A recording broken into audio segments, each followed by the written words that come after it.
না কোনো প্ল্যান ছিল না, আমি মাথায় হাত দিয়েছিলাম, নাইম আমাকে এসে বলছে দে দে ডান্স দে ডান্স দে, পরে এটা ঝোঁকে হয়ে গেছে আর কি, সত্যিকার কথা। জি আলহামদুলিল্লাহ, অবশ্যই ভালো লাগতেছে।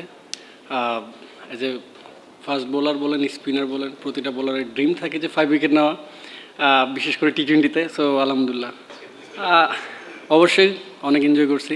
অ্যান্ড বিশেষ করে আমার ভালো লাগতেছে আমরা ম্যাচ জিততে পারছি। এবং কি আরেকটা বিষয়, আমি বলেছিলাম যে আমি যতদিনই ক্রিকেট খেলবো আমি ম্যান অফ দ্য ম্যাচ হলে সেই টাকাটা আমাদের মানে আমার এলাকার যারা আর কি একটু অভাব অনটন থাকে তাদেরকে দিব। সো সেই ক্ষেত্রে আমার খুবই ভালো লাগতেছে যে এই মানিটা তাদের কাছে যাবে ইনশাল্লাহ। না কোনো প্ল্যান ছিল না, আমি মাথায় হাত দিয়েছিলাম, নাইম আমাকে এসে বলছে দে দে ডান্স দে ডান্স দে, পরে এটা ঝোঁকে হয়ে গেছে আর কি, সত্যিকার কথা।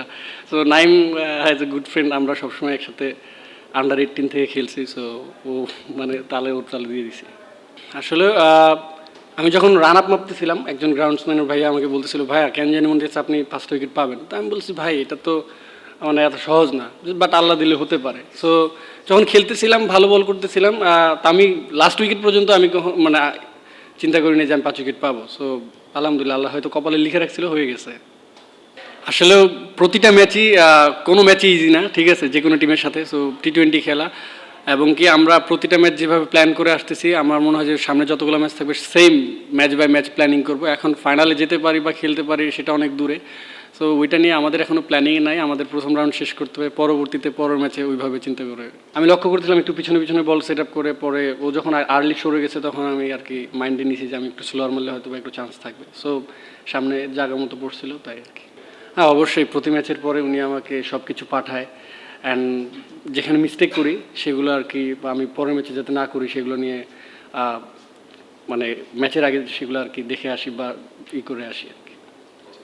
হ্যাঁ, ফার্স্ট বল করার পরে বুঝতে পারছিলাম যে উইকেট খুব ভালো। অ্যান্ড আমরা সবাই যখন ওভার শেষ হয়েছে, ক্যাপ্টেন ছিল, আমরা সবাই কথা বলছি যে উইকেটটা একটু যত আমরা পারফেক্ট লেন্থে করতে পারবো তত ভালো, কারণ আউটসাইড অফ বা যদি সামনে বল করে ইজি হবে। সো তখন আমরা কুইকলি ট্রাই করছি যে বেস্ট দেওয়ার। সো ওইটা আর কি দেখেন, এখন পর্যন্ত 18 উইকেট পাইছি, পরের ম্যাচগুলো নাও পেতে পারি। সো আমার মনে হয় খেলতে থাকি, যদি আসে তো আলহামদুলিল্লাহ, না আসলে ওয়ারিড হওয়ার কিছু নাই। হ্যাঁ, আমার কাছে মনে হচ্ছিল যে ভালো আছে, নতুন বলে একটু সুইং হচ্ছিল, তারপরে নর্মাল ছিল। সো অল অ্যাবাউট এখানে টি-20 ভালো উইকেটও অনেক সময় ব্যাটাররা ফেল করে, আবার অনেক সময় বোলাররা খারাপ উইকেটও ফেল করে। সো হয়তো বা আমি আজকে একটু ওইখানেই আগে গেছি। না না, পরিকল্পনা ছিল যে যখনই আমাকে বোলিংয়ে আনবে আমি রান চেক দিয়ে বল করব। উইকেট তো এটা আর কি বলে কেউ কেউ নিতে পারে না, সেটা সেটা আসলে লাকের বিষয়। সো বাই দ্য ওয়ে হয়ে গেছে।